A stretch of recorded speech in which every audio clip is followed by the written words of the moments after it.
with that playing of that familiar theme song, we go out to the left coast of the United States, go check in with Michael Snyder and see what movies aren't coming out this week.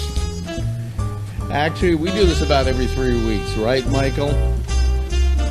Every 2 or 3, yeah. We take a couple of weeks off to get down to it, and they build up. And it's funny you said that, because this weekend, 2 movies, and they're not bad, are opening only in theaters, quote unquote, and not going to streaming yet.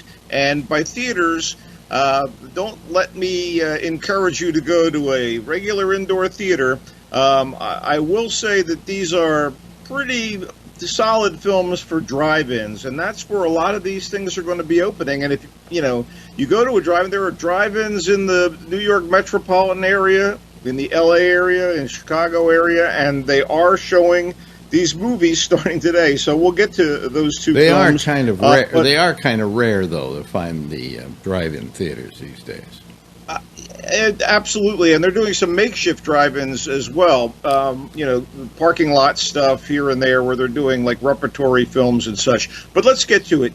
I went into Unhinged, figuring it was a formula movie about an angry lunatic who decides to get revenge on random people who don't show him the proper respect. His lunacy triggered by road rage, and that's pretty much what it was. And I thoroughly enjoyed it. In fact, this movie, Unhinged, moved like gangbusters and had some seriously deadly consequences, and featured a bloated, crazed Russell Crowe in a genuinely scary performance as the movie's seemingly unstoppable unhinged villain. The setup is simple. A struggling single mother, played by Karen Pistorius, is hurriedly driving her son to school. Traffic is a morning rush hour nightmare. So on top of the kid possibly being late for school, mom's going to be late for work. But when she blows her horn at an SUV that isn't moving forward on a green light, she infuriates the wrong driver, who is the twisted lunatic played by Crowe. As a guy who has nothing to live for other than destroying anyone who doesn't respect him. When the woman doesn't respond to his demand for an apology, all hell breaks loose. This was one of the fastest-paced thrillers I've seen in a very long time, and even if it stretches suspension of disbelief, it didn't break mine. It's a car chase heavy, ticking clock B movie, and it's proud of it. Note, it has horror elements that the overly sensitive might find disturbing, not the least of which is Crowe's unhealthy looking girth. I mean, if that isn't padding, I recommend the keto diet, a stat.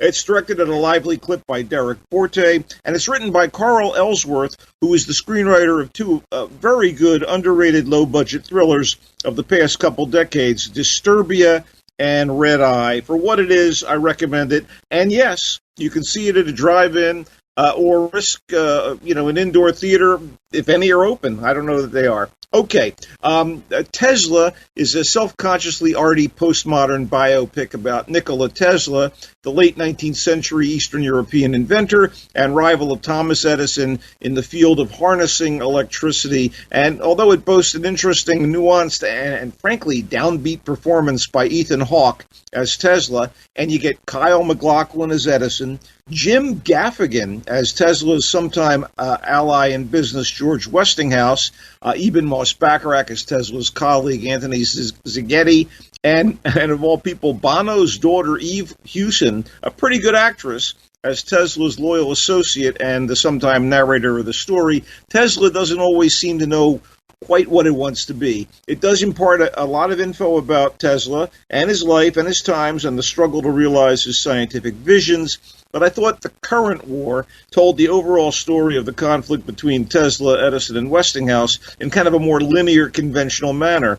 Although Tesla centers on the man who gives the movie its title and features some lovely imagery, it also gets a little surreal and obscure and theatrical, which kind of took me out of the story a little. It's written and directed, by the way, by Michael Almereyda, whose 2015 historical drama Experimenter about the social psychologist Stanley Milgram and his early 60s experiments about conformity and conscience and such, that was more powerful and effective than this. but Tesla is serious, adult filmmaking about an important figure. I wish it had moved me a little more. It's also in some theaters, and it's also streaming and via VOD outlets, including Vudu, Fandango Now, and others that you may take use of.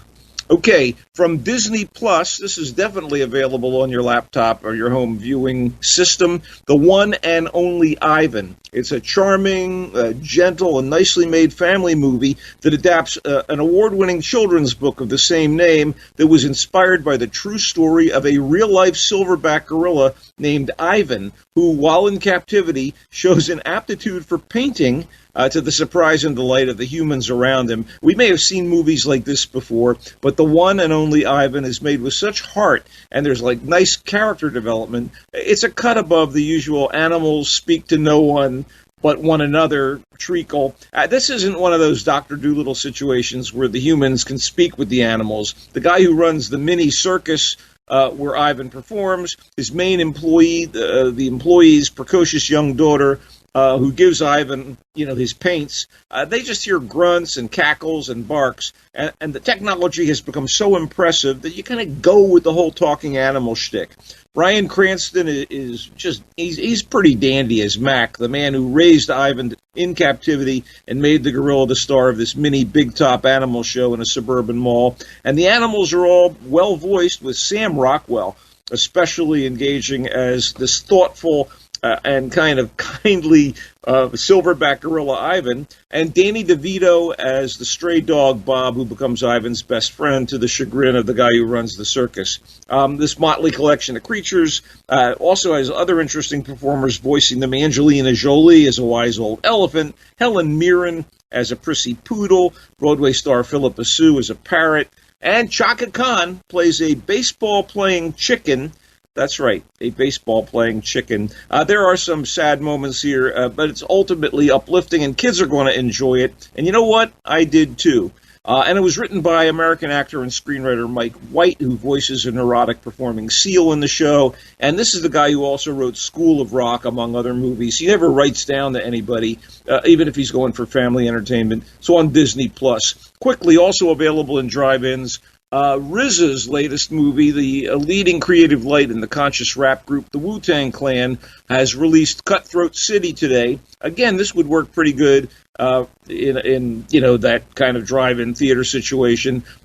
It's his latest film and his best so far, but it covers familiar ground in the sense of it's about an inner-city crime situation. It also has a pretty significant social commentary, enhanced by being set in New Orleans in the months after Katrina levels the city, and particularly trashes the Ninth Ward, which is home to much of the city's poverty-stricken black citizens.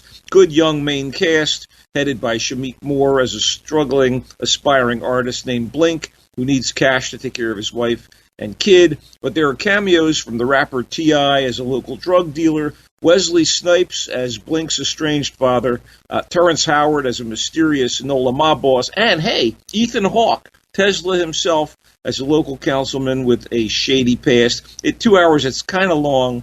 Cutthroat City might have benefited from a little cutting, but overall a worthwhile ride. Not a great movie about the perils of the thug life like Boys in the Hood, but it's in that milieu and it deserves to be mentioned and acknowledged.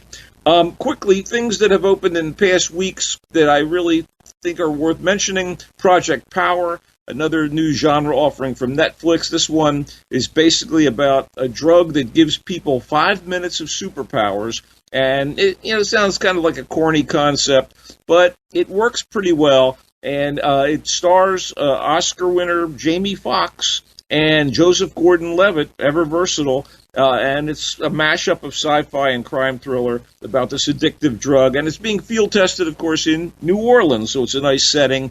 And those two characters, are mysterious guys. One's a former military guy, and the other is a local cop. And there's a third component here, a teenage girl and wannabe rapper played by Dominique Fishback.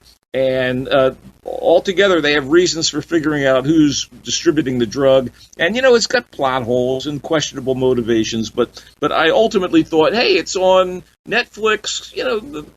Waste a couple hours watching it. And finally, I got to say, Sputnik is a much better sci-fi movie and one of the best I've seen this year, and has some well-executed horror sequences.